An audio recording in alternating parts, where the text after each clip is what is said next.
तो यही सारा था उसमें।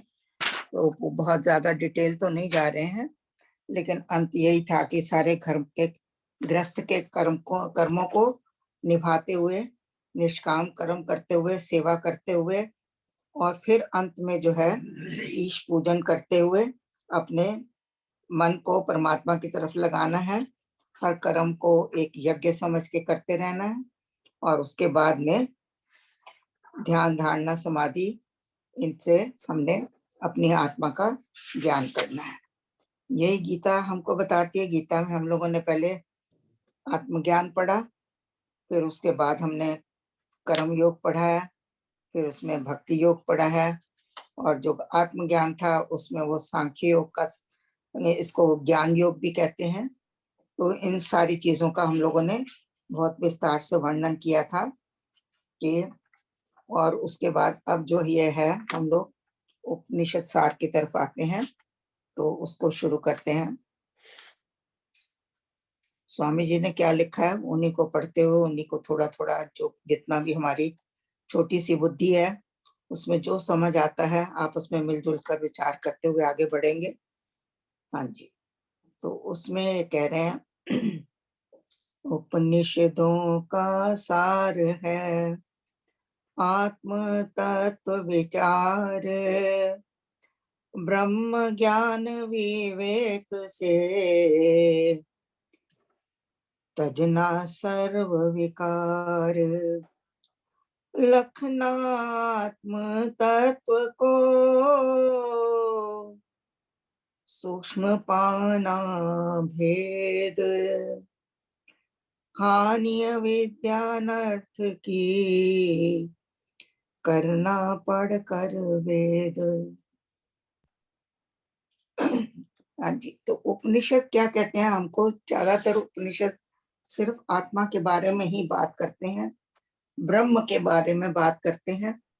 आत्मा का ज्ञान ही पूर्ण ज्ञान है, ब्रह्म को जानना ही परम ज्ञान है।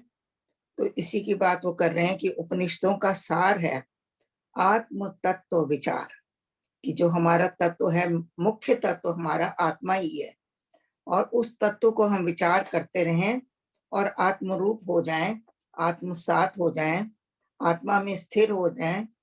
तो यही उपनिषदों का सार है।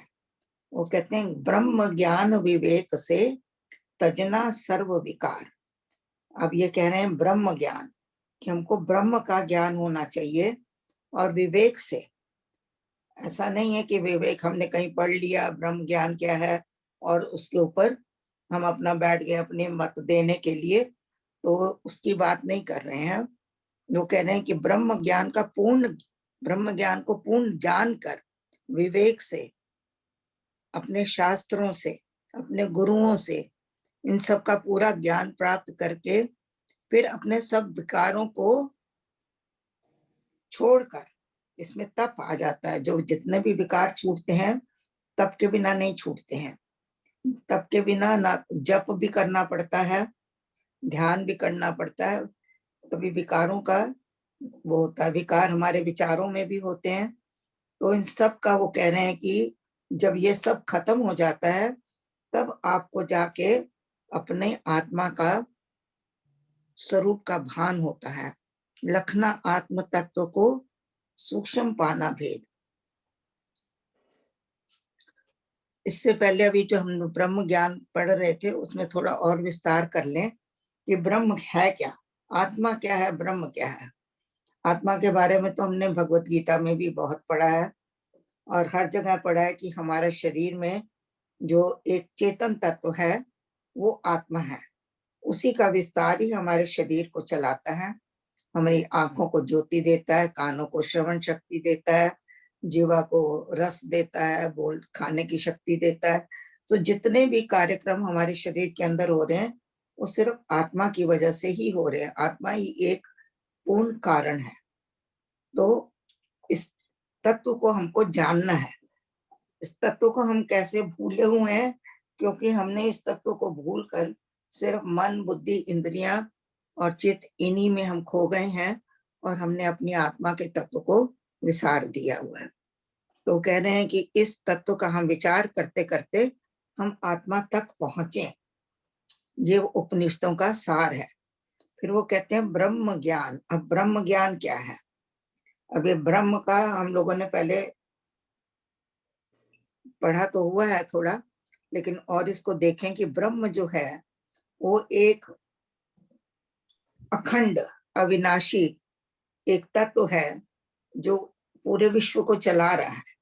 वो आत्मा की तरह ही है, लेकिन आत्मा से बड़ा है, क्योंकि आत्मा तो शरीर के अंदर होने से वो एक व्यष्टि रूप में होती है, और ब्रह्म जो है ये समष्टि रूप में है, पूरे विश्व में समाया हुआ है, एक एक कण कण में समाया हुआ है। और जो ब्रह्म है ये एक निष्क्रिय अवस्था में रहता है, ये कुछ करता नहीं, इससे सब काम अपने आप हो रहे हैं। पूरी सृष्टि का विस्तार जो है ब्रह्म से ही हुआ है। अब पहले हम लोगों ने जब पढ़ा था सांख्यवाद में, तो हमने पढ़ा था कि सृष्टि जो है वो पुरुष और प्रकृति से मिलकर बनी है, लेकिन जो उपनिषद हैं वो कहते हैं कि ब्रह्म से सब कुछ अपने आप प्रकट हुआ है, उसमें और किसी का हाथ नहीं है। तो ब्रह्म वैसे तो निष्क्रिय है, लेकिन सब कुछ उसी से ही प्रकट हुआ है, पूरी सृष्टि उसी से ही बनी है। जो भी कुछ हम देख पाते हैं अपनी आंखों से, जो कुछ हम सुन पाते हैं अपने कानों से, सब चीज हमारी जो हमारे सामने आती है वो ब्रह्म से ही प्रकट हुई है। लेकिन ब्रह्म क्या है? ब्रह्म निष्क्रिय है, कुछ भी नहीं करता, करते हुए भी अकर्ता बना रहता है। यदि आप कहें कि ब्रह्म के साथ आप प्रार्थना उससे साथ संबंध जोड़े, तो उससे आपका संबंध नहीं जुड़ता। जैसे आप चाहें कि हम ब्रह्म से कृपा मांगे, तो आपकी कोई कृपा नहीं करेगा वो, क्योंकि वो बिल्कुल निष्क्रिय है, किसी में भी लिप्त नहीं है।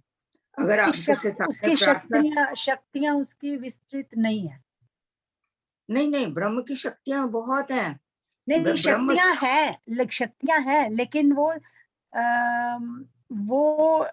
नजर नहीं, मतलब वो आगे नहीं विस्तार उसका। नहीं, ब्रह्म की शक्तियों का विस्तार ही आपको सब नजर आ रहा है। इसको तो आप नहीं कह सकते। ब्रह्म की शक्तियां ही हैं जो आपको दिख रही हैं, वृक्षों के रूप में, पहाड़ों के रूप में, आपको झरनों के रूप में, मनुष्य के रूप में, मनुष्य का पूरा शरीर जैसे बना है, हर चीज में वो ब्रह्म ही है। लेकिन वो ब्रह्म को अकर्ता मानते हैं। ब्रह्म जो है वो किसी के करने में नहीं आता है, वो अकर्ता निष्क्रिय तो है। आत्मा भी है ना जी। आत्मा भी है, लेकिन आत्मा और क्या, ब्रह्म एक छोटा और बड़ा फर्क है बस। बस यही है कि आत्मा व्यष्टि है।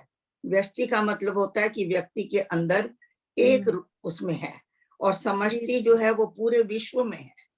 दोनों का गुण एक ही है, रूप भी एक ही है, लेकिन एक जो है वो आपके शरीर के अंदर होने से वो विकारों में और आपके दूसरे जो संस्कारों में, कर्मों में, उसका प्रभाव में फंस गई है।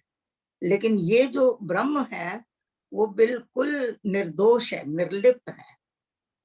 तो अगर आपको परमात्मा से संबंध जैसे कभी बनाना, हम जो प्रार्थना करते हैं तो हम किससे करते हैं? ब्रह्म से नहीं करेंगे। उसके लिए आपको उसको साकार रूप देकर, उससे नाता जोड़कर, उसको आप ईश्वर रूप में कह सकते हैं, भगवान रूप में कह सकते हैं। तब आपका नाता जुड़ता है, आप उससे माता पिता का नाता जोड़ते हो, मित्र का नाता जोड़ते हो, और तुम स्वामी हो, मैं तुम्हारा दास हूँ। इस तरह से नाता जोड़ के जब आप प्रार्थना करते हैं तो उसमें आप भावनात्मक रूप से जुड़ते हैं, भावना से आप उस परमात्मा में जुड़ते हैं। और यहाँ पर जो ब्रह्म है इसमें कोई भावना नहीं है, इसमें कोई भावना नहीं है। आप कितना रोते पीटते रह जाओ, उसको कहो मेरे को सुन ले, वो कानों से बह रहा है, वो नहीं सुनेगा। तो उसके लिए आपको भगवान जो है या ईश्वर है, उसको साकार रूप में या निराकार रूप में, किसी भी रूप में आप उससे उसको जब अपने अंदर लेके आते हो, तब आप उससे भावनात्मक रूप से जुड़ते हो। ब्रह्म से जो आपका नाता है वो तात्विक नाता है, तत्व रूप में आपका नाता है। और जो आपका जो अपना नाता है वो भावना से है, भगवान से आपका नाता भावना से है। तो ये ब्रह्म और थोड़ा सा अंतर है कि हम ईश्वर क्यों कहते हैं, हम भगवान क्यों कहते हैं, और हम ब्रह्म क्यों नहीं कहते। जब भी आप किसी भगवान के सामने प्रार्थना करते हो, आप नहीं कहते मैंने ब्रह्म से प्रार्थना की, क्योंकि ब्रह्म नहीं है सुनने वाला। तो आप भगवान से प्रार्थना करते हो, आप ईश्वर से करते हो। माध्यम चाहिए कोई। बिल्कुल। तो वो एक माध्यम बन के आपके बीच में, जैसे खुदा है, ईश्वर है, अल्लाह है, ये सब जो है ये भगवान के रूप हैं, भगवान ही हैं, ब्रह्म से ही पैदा हुए हैं, ब्रह्म ही हैं। लेकिन असली जो अखंड अनंत जो ब्रह्म है वो इन सब चीजों से पार है।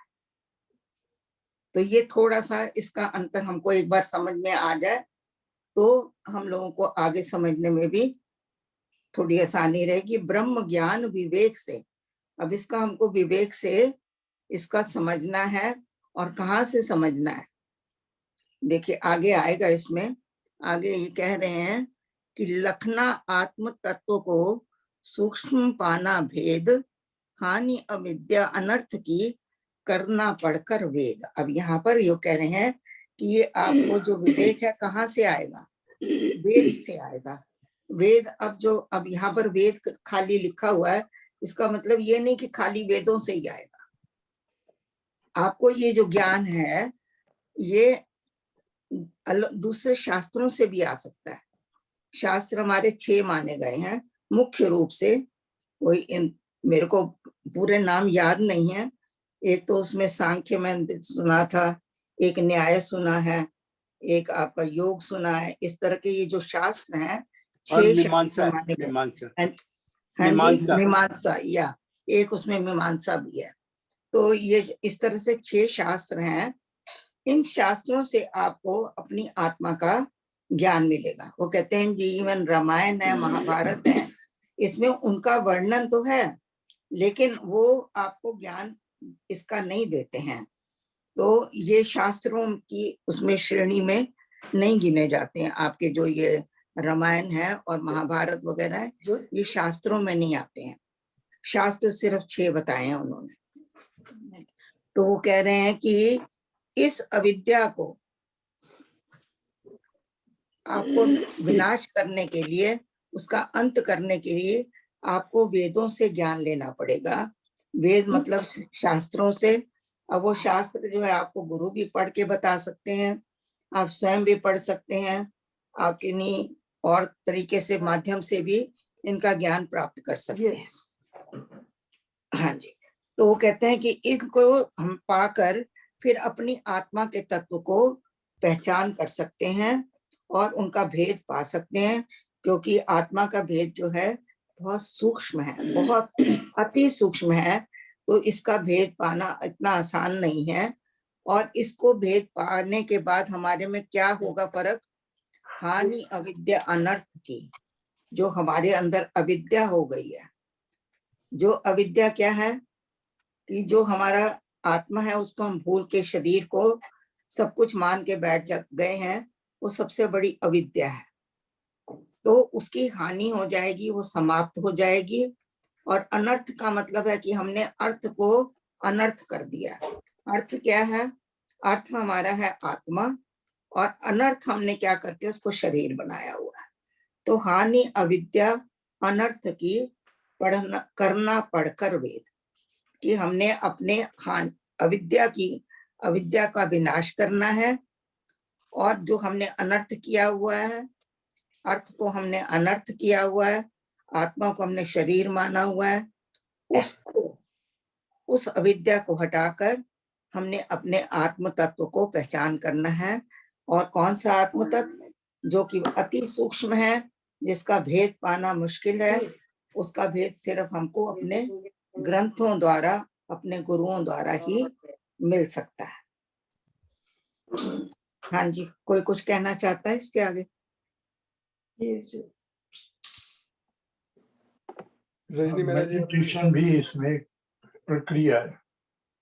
मेडिटेशन भी प्रक्रिया वो बाद में आती है, इसमें आएगी बाद में। हाँ जी रजनी मैंने यहाँ पे आत्मा, ये जो आत्मा को जीवात्मा कहना ठीक है या सिर्फ आत्मा?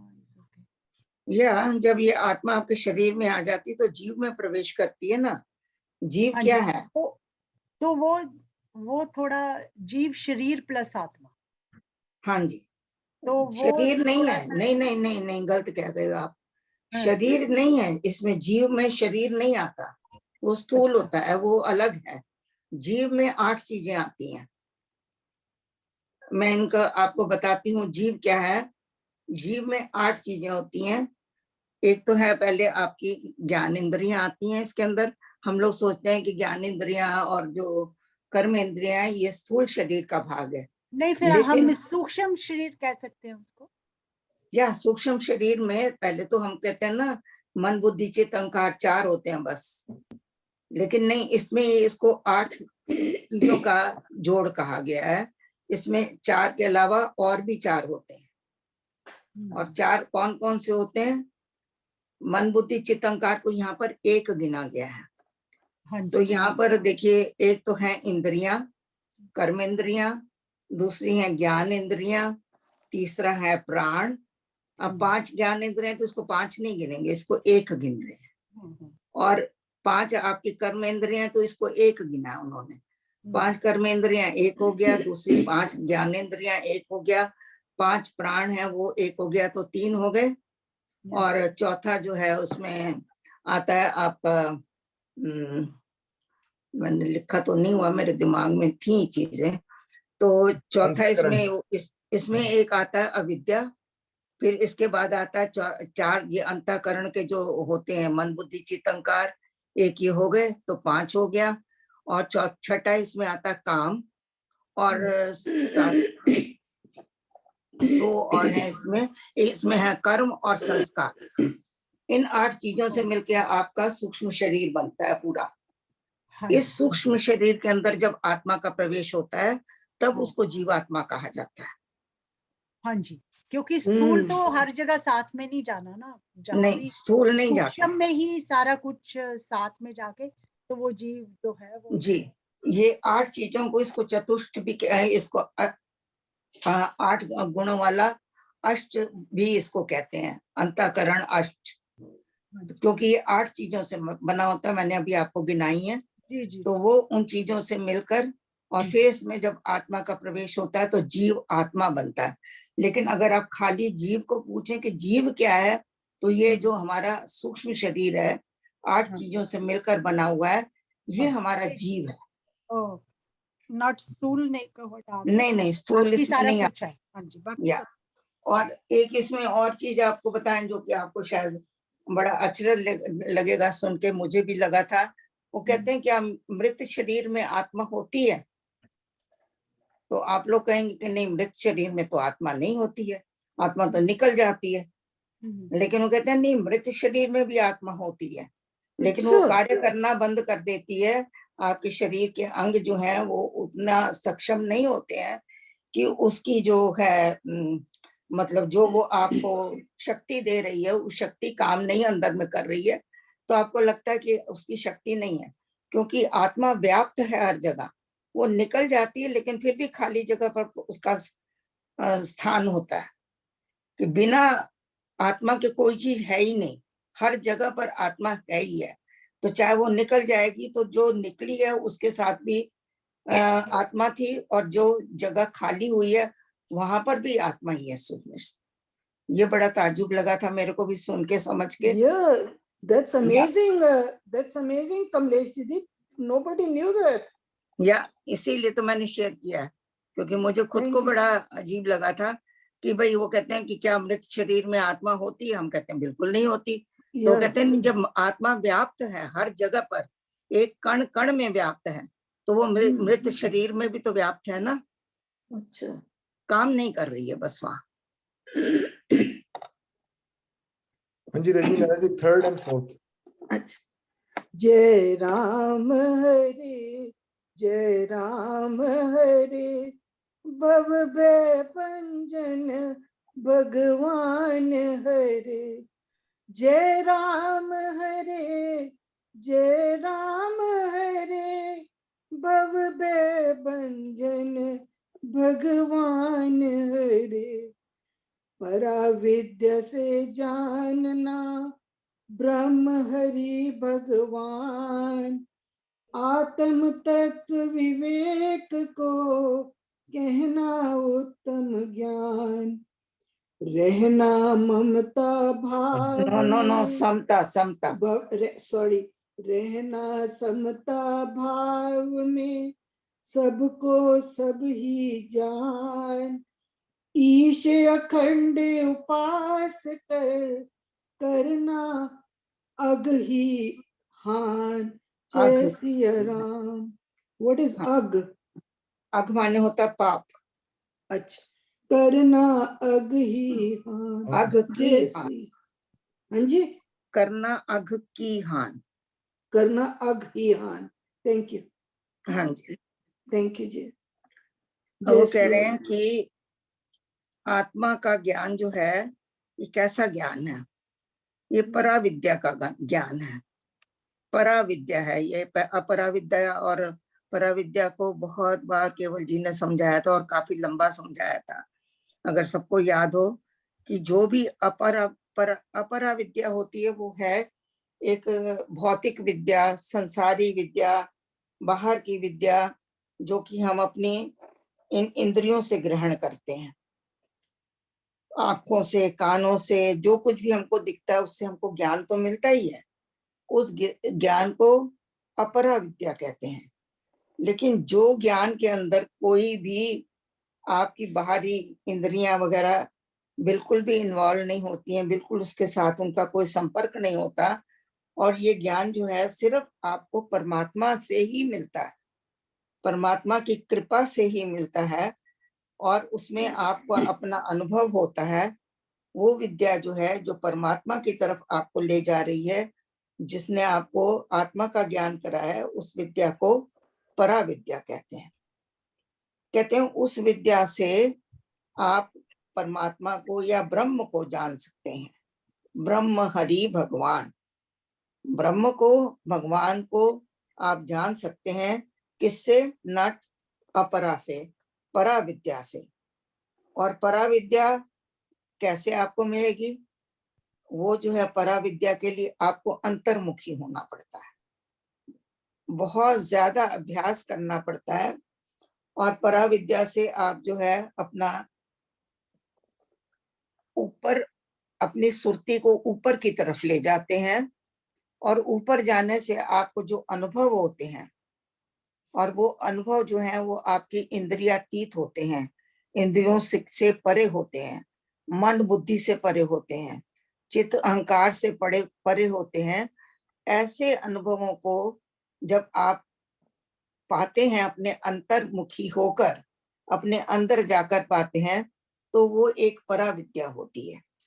और वो जो है आपको परमात्मा की कृपा से ही आपके अंदर अवतरित होती है। वो आपके प्रयत्नों से नहीं आती है, वो परमात्मा की कृपा का एक प्रसाद है जो आपके अंदर आता है। उस पराविद्या से आप परमात्मा को जानेंगे, और फिर उसी से ही आपको अपनी आत्मा का ज्ञान होगा, और आप विवेक कर पाएंगे। विवेक कैसे? क्या सही है, क्या गलत है, ऐसा विवेक।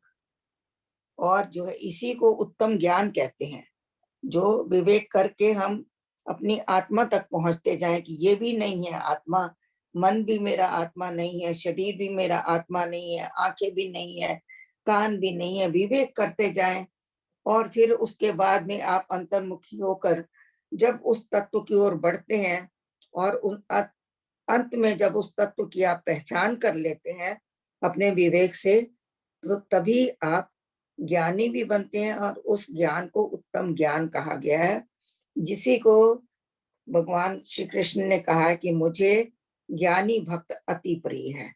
4 तरह के भक्त हमने पढ़े थे पहले। आर्त है, अर्थी था, और जिज्ञासु, और ज्ञानी। तो उसमें इसी भक्त की बात करी थी उन्होंने। और ज्ञानी भक्ति उन्होंने बहुत सारे लक्षण हमने पीछे गीता सार में पढ़े हैं। ये तीसरा हो गया।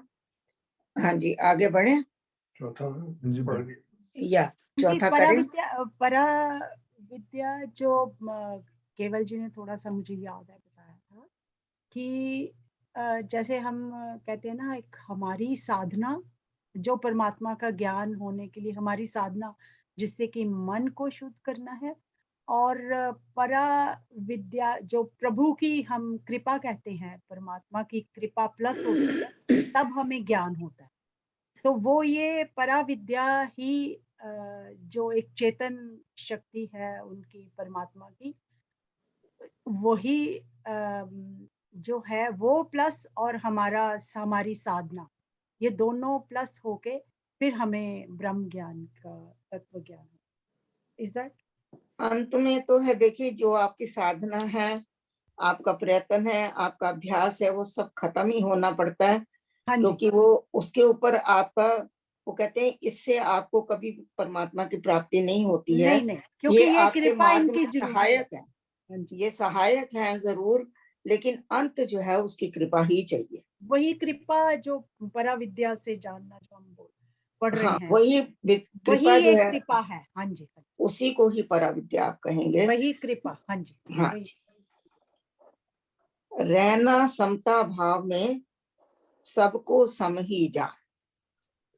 तो ऐसा जो आत्मज्ञानी हो जाता है, जिसने तत्व का विवेक से विचार कर लिया है, आत्म तत्व को जिसने पहचान लिया, जिसने पा लिया है, और उसने उस ज्ञान को समझ लिया है, ब्रह्म के ज्ञान को भी, आत्मा के ज्ञान को भी, तो ऐसे जो ज्ञान भक्त है वो समता भाव में रहता है।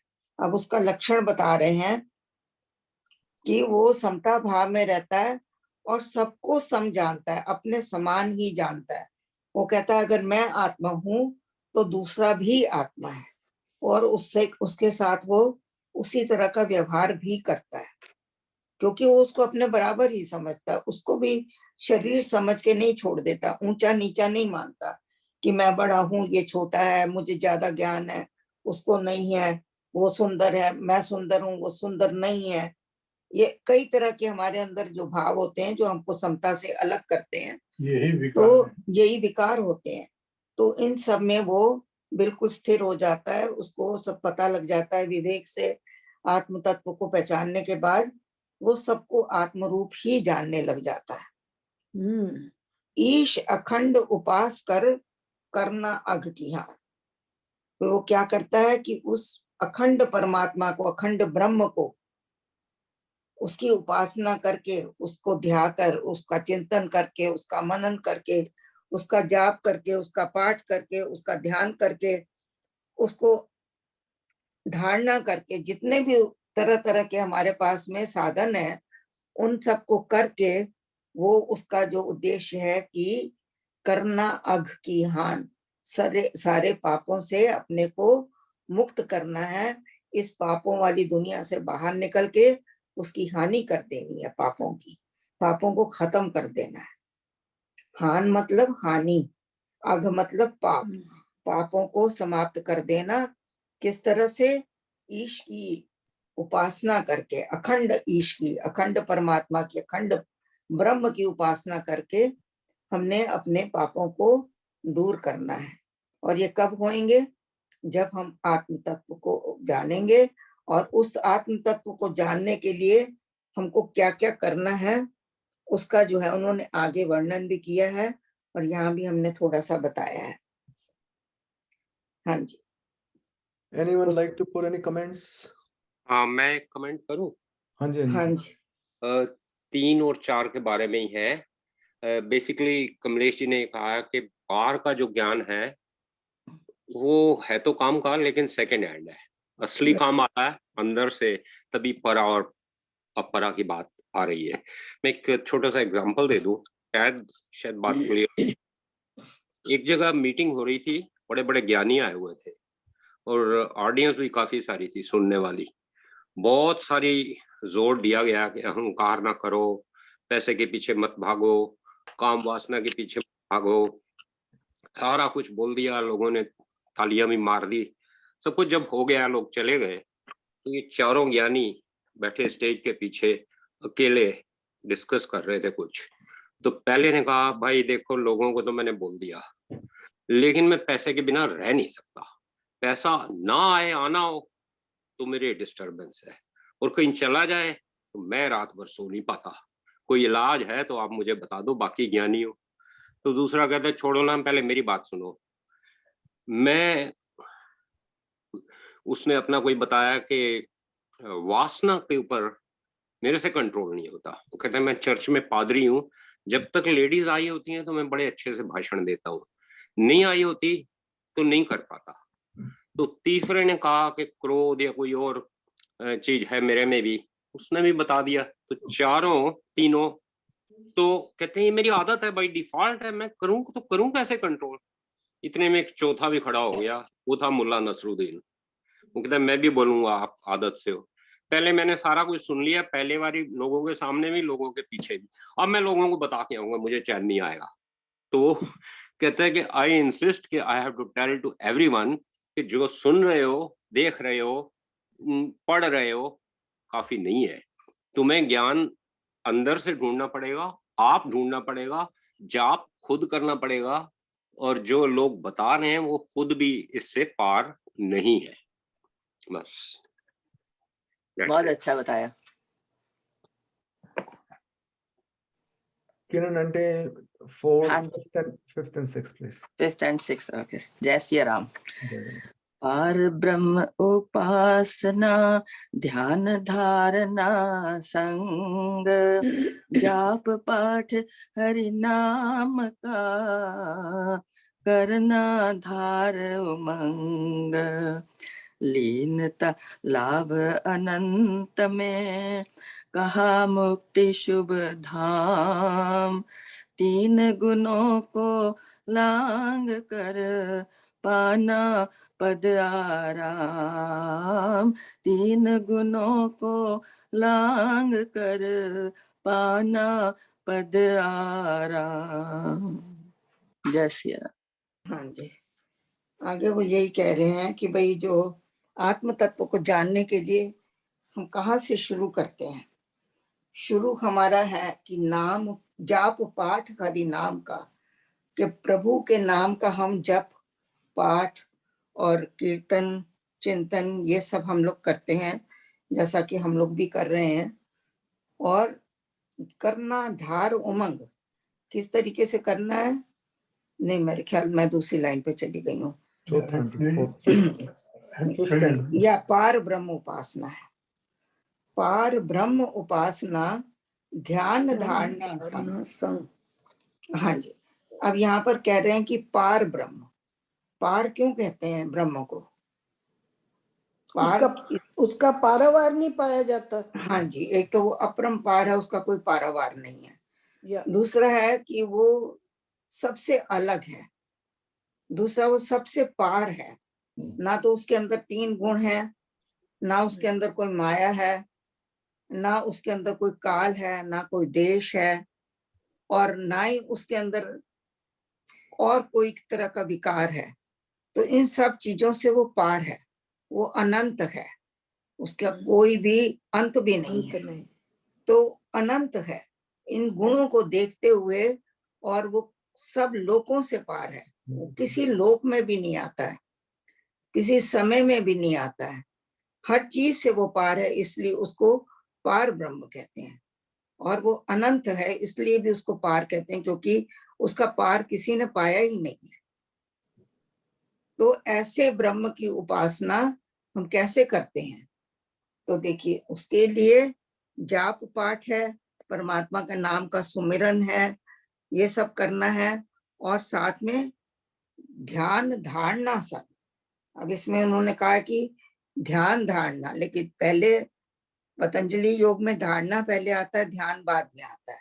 तो कहते हैं धारणा के संग, धारणा करके मन में निश्चय करके और अटल ध्यान लगाकर बिल्कुल स्थिर अवस्था में जब हम परमात्मा की ध्यान करेंगे, तभी हमको पार ब्रह्म की कुछ अनुभव होगा। उसको प्राप्त करना तो इतना आसान नहीं है, लेकिन ये जो जाप पाठ हम शुरू करते हैं, इससे क्या हमें पार ब्रह्म की प्राप्ति हो जाएगी? नहीं, इससे सिर्फ हमारा केवल मन शुद्ध होएगा। जाप पाठ जो है, सुमिरन ध्यान, ये सब हमको शुद्ध करते हैं, हमारे उनको पावन करते हैं।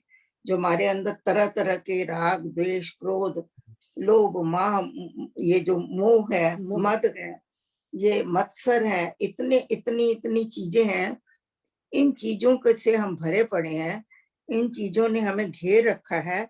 जब हम जाप पाठ करते हैं तो इससे हम धीरे धीरे धीरे धीरे ये हमारे अंदर कम होने शुरू होते हैं और हम पवित्र, हमारा जो शरीर है वो पवित्र होना शुरू हो जाता है। हमारे विचार भी शुद्ध होने शुरू होते हैं। उन विचारों के शुद्ध होने से, इन वासनाओं को कम होने से हमारे अंदर जो एक शक्ति पैदा होती है जो हमें ऊपर की तरफ ले जाती है। वो शक्ति ही हमको ध्यान में लेके जाती है। धारणा करके हम लोग जब बैठते हैं निश्चय करके, वो शक्ति हमको ऊपर ले जाती है।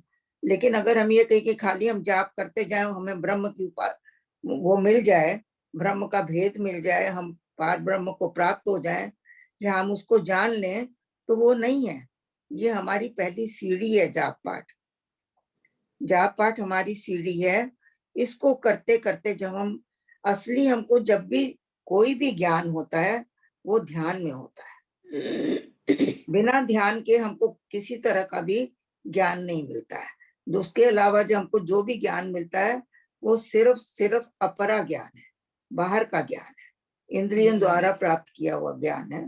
तो वो कहते हैं कि इनको करना कैसे करना है, हमने उमंग के साथ करना है, उत्साह के साथ करना है।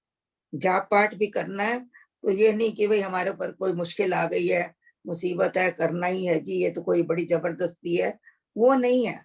इसको आप अपने मन के अंदर उमंग धारण करके, उत्साह लेकर और मन में उसका विचार करके कि इसको करने से हमको क्या फायदा होने वाला है, इसको करने से हम किस तरफ जा रहे हैं, हम मुक्ति मार्ग को की तरफ जा रहे हैं, हम ब्रह्म की प्राप्ति के लिए जा रहे हैं, हम आत्मज्ञान के लिए जा रहे हैं।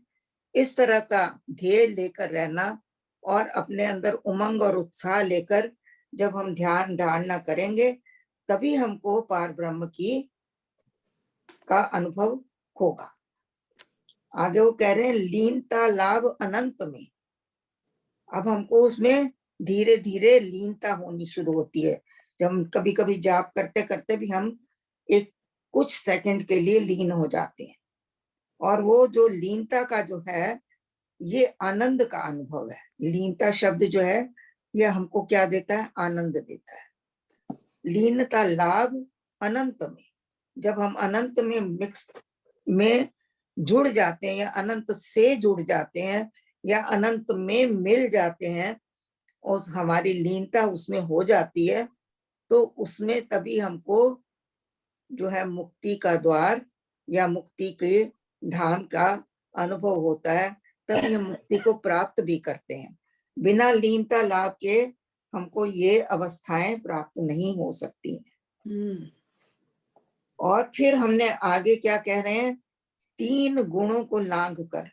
अभी देखिए हम लोग 3 गुणों से युक्त हैं। हमारे अंदर तमो रजो सतगुण, तीनों के तीनों सम रूप में नहीं है, विषम रूप में है। कोई ज्यादा है, कोई कम है, कोई कितना है। तो इन गुणों से हमको दूर होना है। और जब हम इन तीनों गुणों से पार हो जाएंगे, भगवान को इसलिए भी पार ब्रह्म कहा जाता है क्योंकि वो 3 गुणों से भी पार है। तो 3 गुणों से जब हम पार हो जाएंगे, और वो 3 गुणों से पार कैसे होंगे, सिर्फ ध्यान में, सिर्फ समाधि में, जहां पर हमको 3 गुण छू नहीं सकते हैं। और तब हम जाके उस अवस्था में जब हम पहुंचते हैं तो हमारी विश्राम की अवस्था होती है। तब उस वक्त आराम का मतलब तो यह है कि आप एकदम विश्राम में पहुंच जाते हैं। यहाँ दूसरा अर्थ आप ये भी लगा सकते हैं कि हम राम के पास आ गए तो हम आराम आ गए, और राम हमारे पास आ गया तो आराम मेरे पास हो गया, मेरा राम आ गया मेरे पास। तो किसी भी सेंस में आप इसको जोड़ सकते हैं। आप विश्राम की अवस्था में पहुंच जाते हैं, आप परमात्मा के निकट हो जाते हैं, परमात्मा आप तक पहुंच जाता है, किसी भी तरह से आप कह सकते हैं। वो आपके कैसे, सारे दुख खत्म हो या जाते क्योंकि आप लीनता में हो जाते हैं। जब अनंत, अनंत माने उस पार ब्रह्म में जो कि अनंत है, उसमें आप लीन हो जाते हैं, उसमें घुल जाते हैं, उसमें रच जाते हैं, उसमें मिल जाते हैं, तभी आपको ये अवस्थाएं प्राप्त होती हैं। एक हाँ जी। एक थोड़ी सी तो, एक प्रार्थना। कमलेश जी जो 3 गुण है वो सत्व रजस एंड तमस। हाँ जी, हाँ जी। ओके। एक छोटी सी प्रार्थना जस्ट वांटेड टू शेयर, थोड़ी सी बड़ी है, 2 मिनट लगेंगे, इज इट ओके? बिल्कुल जी। ये प्रार्थना काफी टाइम पहले हम लोग करते थे। इस प्रार्थना में लिखा है, हे परम पिता परमेश्वर, हम अधिष्ठान के सम्मुख बैठे हैं, हम आपको नमस्कार करते हैं। अधिष्ठान से प्रकाश निकल रहा है और हम उस प्रकाश में स्नान कर रहे हैं। प्रकाश की धारा हमारे सर के ऊपरी स्तर पर इतनी तेज गति से गिर रही है कि हमारा शरीर उस प्रकाश की किरणों में धीरे धीरे विलय हो रहा है।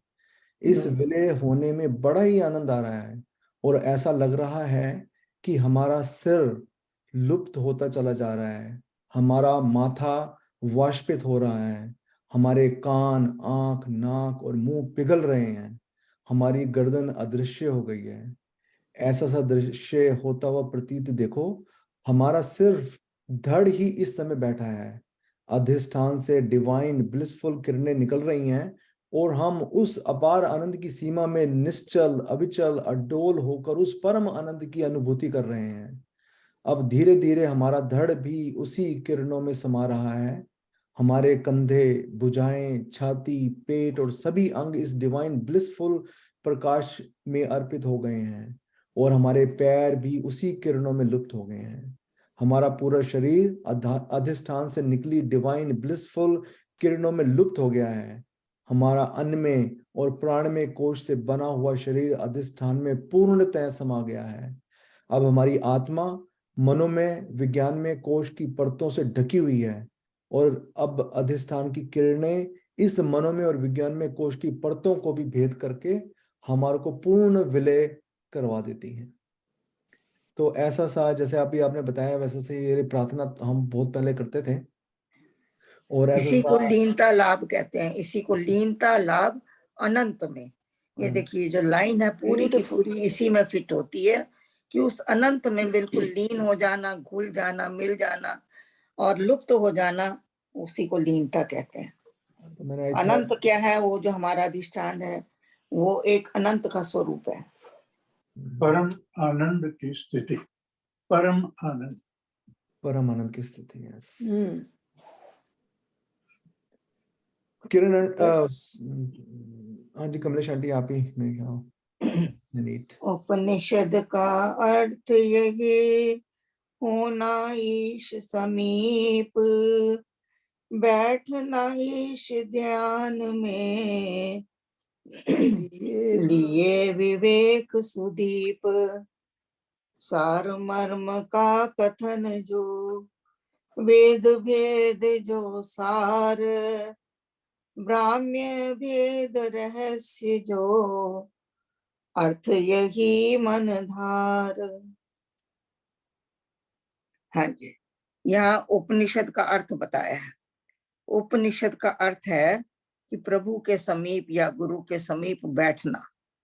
उसके समीप बैठने का मतलब ये नहीं कि खाली बैठना, उसके साथ एक होना, उसमें समाना, उसमें विलय होना, जैसे अभी लीनता बताया है। तो वही इसका अर्थ है कि उपनिषद का अर्थ है कि प्रभु के समीप होकर बैठना, स्वयं को भूल जाना, अपने शरीर का भान ना होना, आत्मरूप होकर प्रभु के नजदीक बैठना, बैठना ईश ध्यान में, लिए विवेक सुदीप। अब देखिए सुदीप यहाँ पर लिखा है कि जब भी हम कोई काम करते हैं तो हमको अगर उसमें प्रकाश नहीं होता तो हम उसको विवेक से नहीं कर सकते। अंधेरे में हम कोई भी काम ढंग से नहीं कर पाते हैं, कुछ का कुछ कर लेते हैं। तो वो कहते हैं कि जिस तरह से आपको अपने रेगुलर दैनिक जीवन में प्रकाश की जरूरत होती है, इसी तरह से आपको ईश्वर के ध्यान के लिए विवेक की जरूरत होती है। ये विवेक ही आपका एक तरह का दीपक है, प्रकाश है, जो आपको बताता है कि क्या सही है, क्या गलत है, आपको क्या करना चाहिए, क्या नहीं करना चाहिए। हर चीज का विवेक जो है, खाने पीने का विवेक, सोने जागने का विवेक और अच्छे बुरे का विवेक, ये सब जो है ये आपको प्रभु के निकट होने पर ये सब पूरा का पूरा क्लियर हो जाता है। वो कहते हैं अगर आगे कुछ कमलेश दीदी, अगर कोई जैसे गलत काम कर रहे हैं तो उस टाइम पे एक बार तुम्हें होता है कि मैं गलत कर रहा हूँ? बिल्कुल, क्योंकि आपके अंदर विवेक का एक दीपक तो है, लेकिन हम कई बार उसको इग्नोर कर देते हैं। हमको पता होता है कि हम गलत कर रहे हैं, लेकिन हम फिर भी कर लेते हैं। चलो कोई बात नहीं, एक बार से क्या फर्क पड़ता है, अगली बार देख लेंगे, भगवान से माफी मांग लेंगे। हाँ, माफी मांग लेंगे, कोई बात नहीं, एक ही बार तो किया है। तो जब इस तरह की चीजें करके हम अपने आप को प्रोटेक्ट कर लेते हैं, तो उस वक्त हमारा विवेक धीरे धीरे लुप्त होना शुरू हो जाता है। उसकी जो पावर है वो कम होनी शुरू हो जाती है। धीरे धीरे एक ऐसी अवस्था आती है जहाँ की आपको पता ही नहीं चलता कि आपके अंदर कोई विवेक नाम की चीज भी है, और आप मूड हो जाते हैं। या तो ऐसी अवस्था को मूढ़ अवस्था कहा जाता है, कि आप बिल्कुल अंधे की लाठी की तरह से चलते हैं, बस अंधे की तरह चले जा रहे हैं, जिधर गए उधर बस अपना जैसे तैसे काम निपटा लिया, लेकिन उसके किसी भी काम में हमारा वो विवेक नहीं होता है। तो इसलिए वो कहते हैं कि विवेक जो है एक दीपक के समान है, जो आपको रास्ता दिखाता है, आपको अच्छे बुरे की पहचान कराता है। तो कहते हैं ये सब कैसे होता है? प्रभु के समीप जाने से होता है। अगर आप उस रास्ते गए नहीं हैं, तो आपके अंदर विवेक भी नहीं आएगा। ये विवेक को भी आप बढ़ा सकते हैं, धीरे धीरे विवेक बड़ी ऊंची अवस्था तक पहुंच सकता है। जैसे विपिन जी ने बताया, अधिष्ठान के नजदीक बैठकर पूरा ध्यान उसमें लगाना और तब उस शक्ति को अपने अंदर महसूस करना, ये भी एक क्रिया है। और उसमें लय हो जाना, या और उसमें आगे जो बता रहे हैं सार मर्म का कथन, जो इसको समझना है हमको।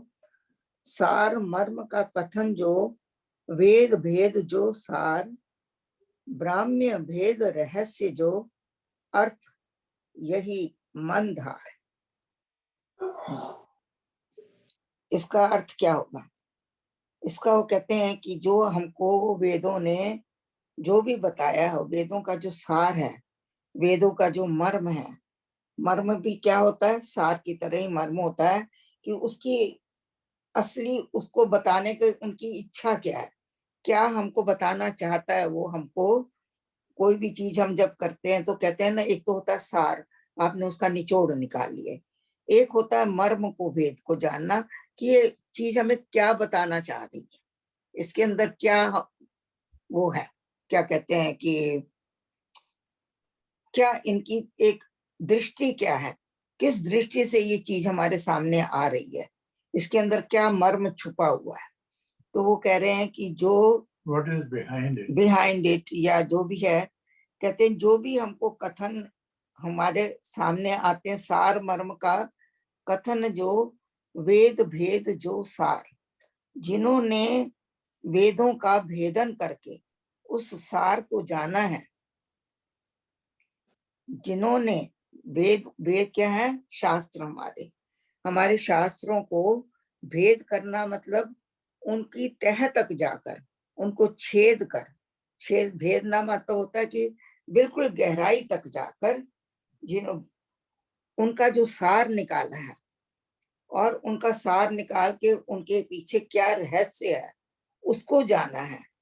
ब्राह्म भेद रहस्य, ब्रह्म जो है, यहाँ ब्राह्म जो लिखा हुआ है ये भी ब्रह्म के ही लिखा, ब्रह्म के लिए ही लिखा हुआ है। जो ब्राह्म्य भेद रहस्य जो अर्थ, यही मंधार, इसका जो ब्रह्म का रहस्य है, उस भेद को जो आपने अगर जानना है, उसका अर्थ है, अर्थ जानना है तो कैसे जानोगे? अपनी मर्जी से नहीं, वेद भेद जो सार, वेदों के अध्ययन से जिन्होंने सार को प्राप्त किया है, वेदों को भेदन करके उसको गहराई तक जाके उसके अंदर से उसका सार निकाला है, उसके मर्म को जाना है, तो वही अर्थ लेकर हमको ब्रह्म के रहस्य को जानना चाहिए। अपनी मर्जी से ब्रह्म का भेद रहस्य हम नहीं जान सकते हैं, क्योंकि ब्रह्म को जानना इतना आसान नहीं है। तो इस दोहे को 2-3 बार हम पढ़ें और इसके सार को समझें। अगर कोई और अर्थ निकालना चाहता है, किसी को समझ में आता है, तो वो भी आप शेयर कर सकते हैं। नहीं, जैसे इसका एग्जाम्पल हो सकता है कि जैसे हम कोई फ्रूट है या वेजीज है, उसका सूप निकालते हैं और जो जूस निकालते हैं, जो उस जूस को पीता है पहले, उसका जो स्वाद होता है, वो स्वाद वही बता सकता है जो उसको पी चुका है। और ये वेदों का सार वही बता सकता है जो उसके डेप्थ तक जाके उसका आनंद, उसका सब कुछ लेके अपने अंदर और फिर उसको बयान अपने इसमें उपनिषद में बताते हैं। वो संत के ब्रह्म का भेद का रहस्य जो वो क्या है, क्योंकि उन्होंने उसको पी लिया है पहले उसकी केमिस्ट्री जान के, उसको उसके लैब में टेस्ट करके अपने अंदर जाकर सारा सब कुछ उसको देख के करके उसका स्वाद लेके फिर वो उपनिषद में हमें देता है। वो सार जो है वो है वेदों का मर्म जिन्होंने जाना। Is that? आप बगैर इसको पिए भी हाँ, आपने जूस निकाला। अगर आप पूरी केमिस्ट्री में चले जाएं तो आपको पता चलेगा उसमें कितने विटामिन्स हैं, उसमें हमें क्या क्या फायदा होने जा रहा है, हमारे किस शरीर को के अंग को पुष्टि देगा, ये सारा आपको अगर लिखा हुआ मिल जाए। हाँ, तो वही वो बता देते हैं ना हमें वेदा नहीं तो ये कह रहे हैं ना, वेद भेद जो बोला है उन्होंने, हाँ कि जी, जिन्होंने वेदों को भेदन करके भेदन उसकी कर गहराई में जाकर जो सार निकाला है, उस सार को, मर्म और उसके कथन को और उसके परमात्मा के रहस्य को जानने के लिए उसका यूज करना है हमको। अपनी मन मर्जी से कुछ भी नहीं करना है। उनके अर्थ को आपने मन में धारण करना है। अर्थ यही मन धार, अपने तरीके से नहीं, शास्त्रों के अनुसार आपने जो है ब्रह्म को जानना है। इसका शॉर्ट में यही एक निकलता है कि ब्रह्म को जानने के लिए आपको शास्त्रों का ज्ञान लेना पड़ेगा। जो शास्त्र कहते हैं या शास्त्र जो कहते हैं, उनकी मति के अनुसार आप उनको अर्थ लें। अपनी मन मर्जी से ब्रह्म का अर्थ ना निकालें और ब्रह्म के अर्थ को सार से, मतलब अर्थ से अनर्थ ना करें। ये इसका अर्थ हुआ कि सार मर्म का कथन, जो असली कथन है, उसका जो सार है, उसका जो रहस्य है, वो जो वेदों ने बताया है, वेद भेद जो सार, जिन्होंने वेदों का भेदन किया है, या वेद जो कह रहे हैं या शास्त्र जो कह रहे हैं, उसके अनुसार हमको उस रहस्य को जानना चाहिए। वही अर्थ लेकर हमको अपने मन के अंदर धारना चाहिए। ओम शांति 9, 10 and 11। हाँ जी। कहा समय रामायणी राघव जनक सुखाल, जनक सभा में ये खुला कोश परम सुविशाल। था भारत उत्कर्ष में हर्षित थे सब लोग, पाप दोष थे दब रहे ना थे दुर्भिक्ष रोग। ऐसे सुख में समय में मुनि मन पाते मोद, करके वार्ता ईश की अधिकारी को। हाँ जी, यहाँ पर वो बता रहे हैं कि ऐसा समय था जब लोग उपनिषदों के सारों को, आत्म तत्व का विचार करते थे। कहाँ करते थे? सभाओं में करते थे। और उन सभाओं में ऐसी चर्चाएं होती थी, ज्ञान की गोष्ठियां होती थी। ज्ञान का विकास करने के लिए सभी लोग इकट्ठे होते थे। और वो कौन सा युग था?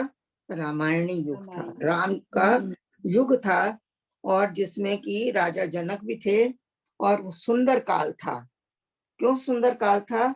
कि उस समय में जनक के समय में या राघव के समय में, राम राज्य में उस वक्त जो था, जनक सभा में ये खुला कोश परम सुविशाल, इस तरह का एक सभाएं लगती थी। उन सभाओं को उन्होंने कोश नाम दिया है।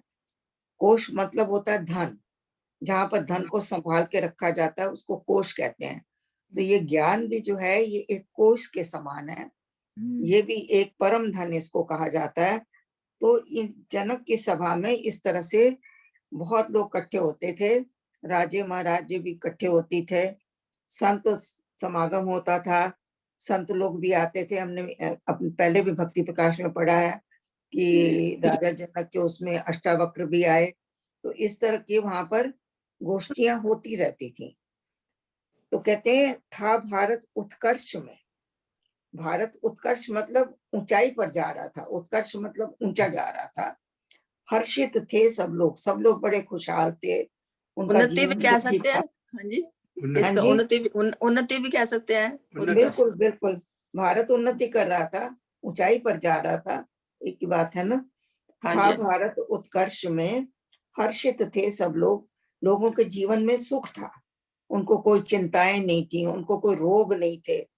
तो इस तरह से वो पूर्ण सुखी थे, और उनके अंदर पाप भी नहीं थे इतने, क्योंकि उनका जीवन सरल था, सादा था, सुखद था, प्रेममय था, देश और इन चीजों से रहित था। तो ये पाप दोष नहीं थे उस वक्त। और उस वक्त ये सब जब हमारे बहुत बढ़ जाते हैं, तभी तो प्रकृति भी हमको कभी महामारियां देती है, कभी सूखा देती है, कभी वो आ जाते हैं आपके भूचाल आ जाते हैं, कभी लावे फटने लग जाते हैं, कभी स्लाइड्स होती हैं जो लैंड स्लाइड्स होती हैं। तो ये प्रकृति के जो है ये आपको बताती है कि आप ठीक नहीं कर रहे हो, कहीं ना कहीं आप गलती कर रहे हो। तो उस वक्त ये सब चीजें नहीं थी, क्योंकि लोग जो थे वो प्रकृति के अनुकूल चलते थे, प्रकृति का जो स्वभाव है उसके स्वभाव के अनुकूल काम करते थे। पेड़ नहीं काटते थे, जंगल नहीं काटते थे, नदियों और पानियों को दूषित नहीं करते थे। तो इस कारण से जो हमारे जो शरीर थे वो भी स्वस्थ थे, और हमारे मन बड़े सुखी थे, मन के अंदर चिंताएं नहीं थी, क्योंकि रोग नहीं थे। तो इस तरह भारत जो था हमारी खुशहाली में था, बहुत खुशहाली में ऊंचाई की तरफ जा रहा था, उन्नति कर रहा था, सब लोग खुश थे। तो ऐसे समय में जो मुनि लोग थे, संत लोग थे, वो बहुत ही आनंदित होते थे, क्योंकि सुख किसको नहीं अच्छा लगता। सभी लोग खुश थे, तो मुनि लोग भी थे। और जब वो वार्ता करते थे, बहुत सारी गोष्ठियां करते थे, ज्ञान की चर्चाएं होती थी, और भ्रम और संशयों का नाश होता था उस वक्त। तो वो जो अधिकारी होते थे, जो ज्ञान के प्राप्त करने के योग्य होते थे, उनको वो ज्ञान देते थे। अधिकारी को बोध, अधिकारी को जानकर कि ये ज्ञान प्राप्त करने लायक है, तब उसको वो ज्ञान भी देते थे। करके वार्ता ईश की अधिकारी को बोध, अधिकारी को जानकर कि ये अब अधिकारी है, इसके अंदर ज्ञान को प्राप्त करने की इच्छा जागृत हो गई है, तो ऐसी वार्ताएं करते थे कि अधिकारी जो है उनको बोध भी प्राप्त हो जाता था अपने आप। ये भी इसका एक मीनिंग ले सकते हैं कि अधिकारी को वो बोध देते थे, या वो अधिकारी जो सुन रहे होते थे उनको स्वयं बोध हो जाता था। शिष्य तो बहुत होते थे, पर अधिकारी हाँ, उनमें से कम होते थे। कोई कोई होता है अधिकारी। उन अधिकारी शिष्यों को ये बोध दिया जाता था। पात्रता देख के वैसा ही। हाँ जी, पात्रता देखकर वो अपने ज्ञान को बांटते थे। हाँ जी, हाँ आगे जी, बढ़े कि कुछ कहना? 11:07 हो गए हैं, और हाँ जी 2 श्लोक पढ़ सकते हैं आंटी। हाँ जी पढ़ूं? हाँ जी, मैं पढ़ूं? हाँ जी रजनी जी पढ़ो। अच्छा। जय राम हरे, जय राम हरे, भव भय भंजन भगवान हरे, सीधे संत सुसरल जन, सीधे सच्चे सुसरल, सुसरल, सीधे सच्चे सुसरल जन, कमी उपासक लोग सत्संगों में बैठ कर करते संशय शोक, राजे सज्जन साधुजन सभी कहाते संत, आत्मा को जो खोजते होते जो मतिमंद। जय राम जय जय राम। देखिए जी, राम जी के टाइम में तो ऐसा होता था और आज के टाइम में भी हो रहा। हम लोग सारे बैठ के यही तो कर रहे हैं। हाँ जी, हाँ जी। तो हम भी उस ज्ञान को पाने के अधिकारी हैं।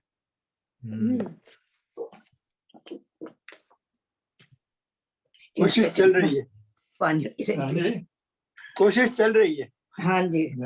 सीधे सच्चे सुसरल जन, अभी हमने इनका वर्णन अभी किया था कि लोग बहुत सीधे होते थे। बाहर किसको? हाँ जी, लोग बड़े सीधे होते थे, उनके अंदर छल कपट नहीं होता था और सच्चाई के ऊपर चलने वाले होते थे, पवित्र होते थे, सुसरल होते थे, कपट भाव से, हीन भाव और बुराइयों से दूर होते थे।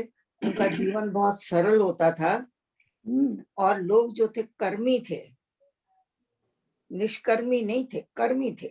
हर चीज में उनका कर्म था, भक्ति में भी वो कर्म था और कर्म में भक्ति थी, भक्ति में कर्म था। और ऐसे लोग जो थे उपासक थे, लोक उपासक, लोगों की उपासना करने वाले थे या वो लोग उपासक थे। दोनों मैं तो तरफ ऐसा से हो आप नहीं कह सकता सकते हैं। कभी। हाँ जी, मैं तो कभी ऐसा हो ही नहीं सकता फिर, इसका मतलब क्यों? ना तो सच्चे सीधे सरल, इतनी इतनी आपने विशेषता बता दी है। चलो, हम जुड़े तो हुए हैं ना, जिनसे जुड़े हुए हैं वो सारे सच्चे सरल हैं, तो हमको धीरे धीरे गुण आते ही जाएंगे। कहते हैं ना, ऐसे लोगों का साथ करो। हमको अच्छे संत मिले हुए हैं, हमको अच्छा नाम मिला हुआ है, गुरु मिले हुए हैं, तो हम अच्छे उस शास्त्र मिले हुए हैं, अच्छे शास्त्र मिले हुए हैं। हाँ, शास्त्र मिले हुए, तो हम ये मार्ग बात पर ठीक तो है, है ना। ये बात तो ठीक है। या तो कहते हैं ऐसे। हाँ जी, Vipinji, you should be happy. You're better than lot of people. Negativity में से पॉजिटिविटी हम लोग देखते हैं। Very nice. Yes. बिल्कुल। तो कहते हैं कि ऐसे जो लोग हैं जब सत्संगों में बैठ जाते थे, तो जब आप ऐसे लोगों के संग में हम बैठते हैं तो हमारे मन के अंदर जितने भ्रम होते हैं, संशय होते हैं और जितना शोक होता है, उन सबका नाश हो जाता है।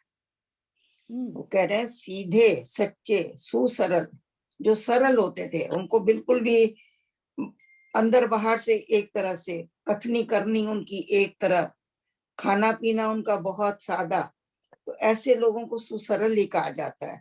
सरल तो होते ही हैं, पर सु और लगा के उनके अंदर एक और गुण भर दिया है कि बहुत ही अच्छे।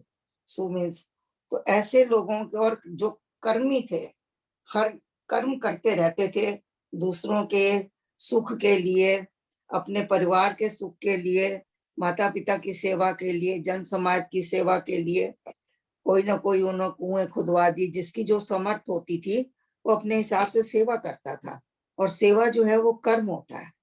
तो कहते हैं वो ऐसे कर्मी हैं, उपासक लोग, उपासना करने वाले होते थे, पर प्रभु की उपासना करते रहते थे। ऐसे लोग जब सत्संगों में इकट्ठे होके बैठते थे तो वो अब खुद तो सच्चे थे भी और दूसरों के भी संशय और शोक को नाश कर देते थे, उनका भी शोक समाप्त कर देते थे। उनको भी सरल बनाने के लिए अपनी तरफ से जो उनकी वाइब्रेशन होती है ऐसे लोगों की, वो दूसरे लोगों के मानस रोगों को, शारीरिक रोगों को, संशय को, भ्रम को, भ्रांति को, अंधकार को दूर करने में बहुत मदद करती है ऐसी वाइब्रेशन ऐसे लोगों की। ऐसा हमने अनुभव भी किया हुआ है कि जब भी हम गुरुओं की संगत में होते हैं तो हमारे ऊपर वो वाइब्रेशन आती है, थोड़ी देर के लिए हम बिल्कुल बदल जाते हैं। तो वही इसमें बताया गया है। तो उस वक्त के लोग जो थे सभी संत होते थे, ये नहीं था कि जो राजा है वो संत नहीं होता था। राजा, सज्जन, साधु जन, सभी कहावे संत, सारे लोग ही संत होते थे। राजे हों, अगर वो उनके कर्म अच्छे हैं, अगर वो सीधे हैं, सच्चे हैं, सुसरल हैं और उनके कर्म भी अच्छे हैं, उपासना भी कर रहे हैं, तो संत ही हैं, वो साधु ही हैं। अगर हम लोग भी हो सकते हैं, हम अपने आप को साधु कहते हैं कमलेश क्योंकि दीदी, हमारे, हाँ जी, ऐसा एक आदमी मेरे साथ भी रहता था। बिल्कुल, नो डाउट, नो डाउट। बिल्कुल। मेरे हमारे बच्चे कई बार कहते हैं कि mummy we don't want to become sadhu. I said ये साधु मन से मतलब अच्छा बनना, जिसको आप लोग कहते हो कि मानव गुण, अच्छा मनुष्य बनना, उसको साधु बनना कहते हैं। जरूरी नहीं कि साधु कपड़े पहन के बनता है। नहीं। तो अगर आपके अंदर अच्छे गुण हैं तो आप साधु हैं। राजे सज्जन साधु जन सभी कहाते संत। पर इस तरह के जो मनुष्य होते हैं वो साधु बनते हैं और सभी संत कहलाते थे, क्योंकि अवगुणों से तो उनका कोई नाता ही नहीं था, उनके अंदर विकार नाम की चीज नहीं होती थी, इसलिए तो वो संत श्रेणी में आते थे। क्यों? और संत का क्या काम है? आत्मा को खोजते थे। उनका एक ही लक्ष्य होता था कि हम आत्मज्ञानी बने, आत्मा का हमें भान हो, आत्मा का हमें ज्ञान हो, आत्मा का हमें अनुभव हो, और आत्मा की खोज में वो सारे साधन करते थे। और होते जो मतिमंत, और किसका साधन करते थे, किसका संग करते थे? जो मतिमंत, जो मति मीन्स बुद्धि, बुद्धि से ऊंचे हों, मंत मीन्स ऊंचे, जिनकी बुद्धि ऊंचाई पर है, मतलब जो बड़े बुद्धिमान लोग होते थे, ऐसे लोग जो थे उस वक्त थे, और वो सभी साधु श्रेणी में थे, संत श्रेणी के थे, आत्मा को खोजते थे, आत्मा का ही ज्ञान प्राप्त करते थे, और यही उनका एक लक्ष्य था। हाँ जी। Birds of the same feather flock together. कोई क्वेश्चन, किसी का कमेंट्स?